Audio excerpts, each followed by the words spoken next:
Hey, what's up, guys? My name is Saurabh, and this is my YouTube channel, Data Science Novice. So, if you are new to my YouTube channel, please do like and subscribe. Your efforts are massively appreciated. So, in the last video, we talked about recurrent neural network and we implement it using TensorFlow.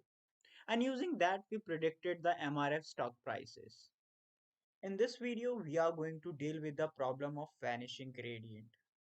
So to deal with this problem, we have another type of architecture that is known as LSTM or long short term memory network. I have already written a blog post about it, so let's jump to the blog post. So what is LSTM? While RNNs are good at retaining the information for short period of time, they are not good at retaining information for longer sequences. So what does that means or what does longer sequence means? So let's understand this using an example. So suppose we train the RNN on a Wikipedia article of, let's say, Megan Fox. And once the network is trained, we started asking questions. So network might forget the information introduced initially, like date of birth or date of place. So if we ask where she lives or her date of birth or her date of place, we do not get an answer for that. So here the network is not able to remember the information once the sequence exceeds certain limits. And this is known as vanishing gradients. And if you have watched the video on RNNs, I have also explained it there using an example of 100 men in a line. So how does LSTM network solves the problem of vanishing gradient? So LSTM network solves this problem by introducing few things like long-term memory and four different gates. So instead of having a single 10H functions, now we have four different gates. So let me show you the diagram. As of now, we are not going to talk technically. We are just setting the intuition for the LSTM network. And if you are beginner, it's better to have the intuition than the math. Because once you understand the intuition or what's happening in LSTM network, then math is not going to be that much complicated for you. So let's understand what is happening here. Earlier we had hidden state or 10H function, and we are going to call it short-term memory conveyor belt. That take cares of short-term memories like our brain does. That keeps track of certain things like what we have to do tomorrow or what we have to do in the evening. So once they are completed, we don't emphasize on them and they become our short-term memories. Next, we introduce the long-term memory conveyor belt. That take cares of long-term memory like remembering our father name or mother name. Notice that we have three inputs coming from previous timestamp. First, we have long-term data, then we have short-term data, and finally we have present data or information. So the information is fed from the previous timestamp along with the data at present timestamp. Then these information go through these four gates and decide what to hold for short-term memory and what to hold for long-term memory. Then the network distributes the information among short-term memory conveyor belt and the long-term memory conveyor belt. So finally we get three outputs. First is the output at timestamp t, then we have updated long-term memory, and then we have updated short-term memory. So this is a very layman explanation, and next we are going to talk in depth about the network. So this is more technical representation of the network. So in technical term, the long-term memory is known as cell state, represented by C. So Ct minus 1 is cell state at timestamp t minus 1. And short-term memory is hidden state represented by H. So Ht minus 1 is hidden state at timestamp t minus 1. And inside the box we have four gates. As of now, by looking, we can't see the four gates that we saw in the previous image. And this seems more of a spider web because we are talking more technically now. But don't worry about it, we will talk about each gate individually and you will be able to see these gates. And one more thing, depending upon the author, this diagram may vary, but most of the people use this kind of structure for representing the LSTM. So don't get confused if you come across any different diagram. The idea is going to remain same. So first we are going to talk about forget gate, and to show you forget gate I have highlighted it and we are going to represent it with FT. And on the right hand side we have the equation for forget gate. Now for the time being, just forget everything like we are talking about LSTM and about this whole network. and focus on the equation. So what do you see? And if you have guessed it that it is nothing, just a logistic regression, you are absolutely right. And indeed, this gate is nothing, just a classifier that classify what to forget. So it takes the data of previous hidden state, that is ht minus 1, current timestamp data, that is xt, and the bias term, and does the operation, in this case addition along with the matrix multiplication with the weight matrix. Then pass it to the sigmoid function, which result into binary output, that is 0 or 1, where 0 means get rid of the information and 1 means keep it. So let's take an easy example to understand this concept. So you asked Google Assistant who is Tom Cruise and where he lives, and it will give you the answer related to Tom Cruise. Then you asked what his first film, then again it will give you the answer related to Tom Cruise. Now again you ask something, but this time you ask who is Megan Fox and where she lives, and it will give you the answer related to Megan Fox. So here network realized that we have to forget the pronoun he as soon as the new subject, namely Megan Fox, is introduced. Again, this might seem very absurd to you because we as a human think that this is pretty obvious. But computers are dumb. They don't have mind on their own. So we have to teach them these things. So now the network knows what to forget. Next, it needs to know what information to add. And this is done by input gate. This gate decide what information to take in from the previous state and the present information. So it contains two equation or two parts. First is another logistic regression which simply decide what information we have to carry forward, and another equation which has tanh function involved, which creates a vector of new candidate value to accommodate these changes.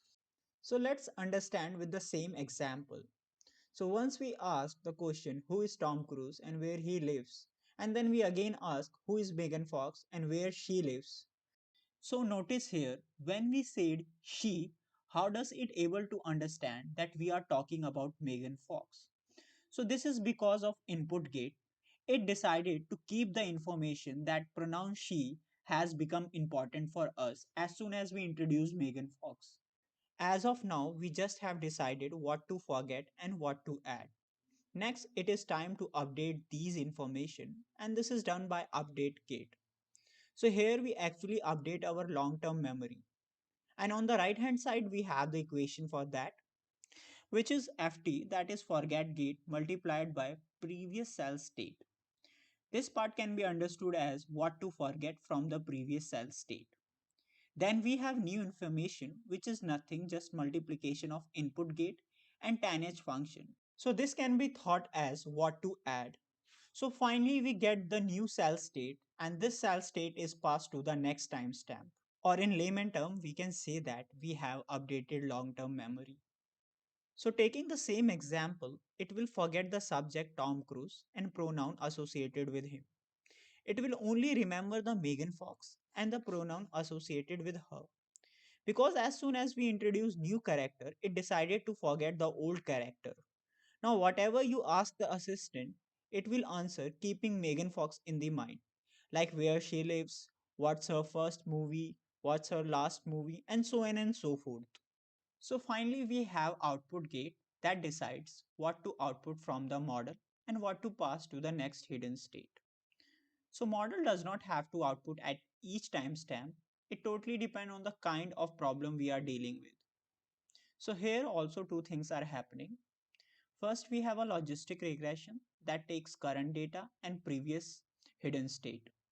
Then it is multiplied by tanh HCT to get HT, that is hidden state at timestamp t. This same thing can be output using weight matrix and also passed to the next timestamp. So to understand this, it is carrying the short-term memory. So it is making sure that we have Megan Fox in context. And as soon as we change the subject, it informs the network that we are not talking about her anymore. Again, these examples I have taken are to make things easier for you. And once you have the intuition, you can deep dive into the nitty-gritty of the network. So that's all from my side. So now I would suggest you to read my blog. And for further studies, I have provided some extra resources. So now let's implement this in TensorFlow. So here I am in Google Colab. Before starting the project, I want to make few things clear. That the actual application of RNNs and LSTMs are in NLP. So we will be doing some state of the art project using these networks in NLP lecture series. As of now, we are just going to do a simple project on that so that we can solidify our understanding on LSTM networks. During this project, there will be some new concept that we will talk in NLP lecture series because explaining those concepts is out of the scope of this lecture series. So in this project, we are going to use IMDb movie rating dataset and going to classify it as a negative or positive review. The dataset is already on TensorFlow, which is already a pre-processed data. Hence, we do not have to do much pre-processing. So first we are going to define some parameters and we will talk about them when we need them. So first we have number of words and that is going to be 25,000 and you can choose whatever number you want and I will be explaining you why do we need that. Next we define the max length, that is maximum length, and it is going to be 120. Next we have to import the data set and the code is going to be very similar to what we have been doing so far. So we create xtrain and ytrain variable and then we create xtest and ytest. Next we have to load the data set. So we call imdb.load method and we have to pass this number of word parameter. So what is this parameter? It is nothing but the number of words we want out of all the words available. In this case, we want 25,000 most frequent words. So let's run this cell. And if you are getting this warning, you don't have to worry about anything. It won't do any harm to our project. Next, we have to pad the sequence. Again, this is something we do in NLP as a part of data pre-processing. So it is used to ensure that all the sequence in a list have the same length. By default, this is done by padding 0 in the beginning of each sequence until each sequence has the same length as the longest sequence. So suppose you have multiple sequence or string and the longest sequence is 10. Then every other sequence will be padded which will result into each sequence having length 10. And this is quite simple in TensorFlow. So we call xtrain equals to tf.keras.preprocessing.sequence. We call pad sequence and we have to give two parameters. So first we have to pass the data set and next we have to define the maximum length. That is max length variable we created earlier. So in this case it's 120. And the same thing we have to do for the test set as well. So we copy paste the same code and make few changes. So first let me change the data. So here we have to pass x test. Next I'm going to change the variable. So here we also have to pass x test. So let me show you the shape of the data because we are going to need that while building the model. So calling xtrain.shape method. So the dimension of the data is 25,000 by 120. Next we have to build the model. So this is going to be a sequential model like the other models we have been building. Next we have to add embedding layer and it is one of the building blocks of NLP. And we will talk about it in some other videos. As of now, just remember this, that embedding is a way to represent the text data into numerical format that a deep learning algorithm can understand. So for embedding layer, we have to pass few parameters like input dimension, that is going to be the number of words. Next, we have to pass the output dimension. I am passing 128, so that will convert each vector to this length of 128. And lastly, we have to pass the input shape. So xtrain.shape and we grab the column. So next we have to add the LSTM layer. So we call model.add and pass the LSTM cell. And then we have to pass few parameters like number of unit. So in this case, I am going to pass 512. Next we pass the activation function, which is going to be 10h. So lastly, we add the output layer since we only need one output. So we call dense layer and pass only one unit. Since it's a classification problem, we pass sigmoid as an activation function. Next, we compile the model in a similar fashion that we have been doing. So let me write it. So model.compile. So first thing we have to pass is loss. So in this case, I'm going to go with binary cross entropy loss. Next, we have to pass the optimizer. So I'm going to go with Adam optimizer. Next, we have to pass the metrics, and in this case, I'm going to go with accuracy. So next, we check the summary of the model. So in this model, we have to train 45 lakh something parameters. Next, we have to train the model. So I'm going to call model.fit, and we pass the X train and then Y train. Then we have to define the validation split, which is going to be 25% of the training data. Next, we have to define the epochs, and in this case, I'm going to go with 5 epochs. And finally, the batch size, which is going to be 64. So before training the model, I am going to set the accelerator to GPU so that we can have a faster training.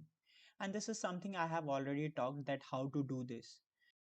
Now we have to rerun all the cells because we know that it has disconnected and then connected again. So let's run these cells. So this will take some time because it's running all the cell again. So the training has started. So what I'm going to do, I'm going to fast forward in time.